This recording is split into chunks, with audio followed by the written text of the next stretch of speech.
Assalamu alaikum, урматтуу катнашчылар, урматтуу көрүп аткандар. Азыр мен июлдун аягында экен, августтун башында экен.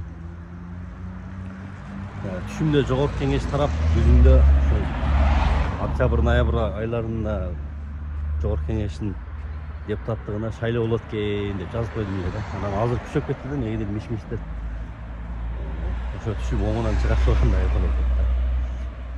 Ошо эми силер кандай ойлойсуңар? Комментарийге пикириңерди жазып кеткилечи. Жогорку кеңеш тарасынбы, тарабасынбы? Азыркы чакырылышка кандай?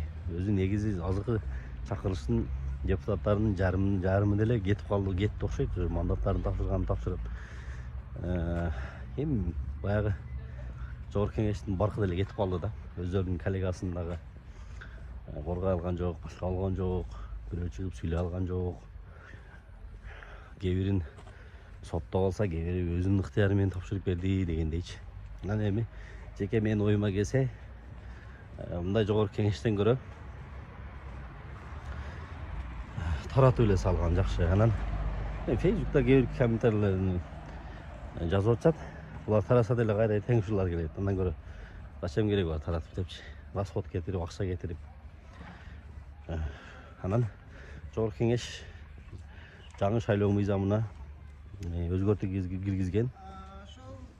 Анан ал боюнча өлкө башы президент Садыр Жапаров да кол койгон ал жаңы мыйзамга.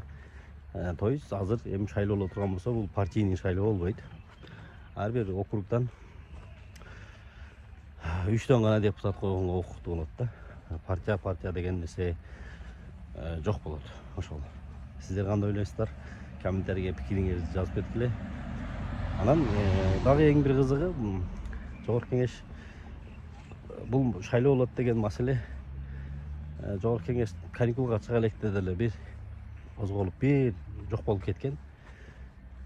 Анан ошо жогорку кеңеш төрагасы Нурланбек Шакиев дагы эч кандай андай нерсе болбойт, андай сөз болбойт. Биз аягына чейин отурабыз. Бардыгы сүйлөшүлгөн, дейилген деген. Мындай жогорку трибунада отуруп сүйлөгөнү бар. Эми азыр төрага ошондо адашып калыптын дейби, же чындап эле сөзүнүн аягына чейин сүйлөшүүгө барып мөөнөтүндө до конца отурабы? Жагы кызык болуп атат. Эми кандай болот көрөбүз. Ошол.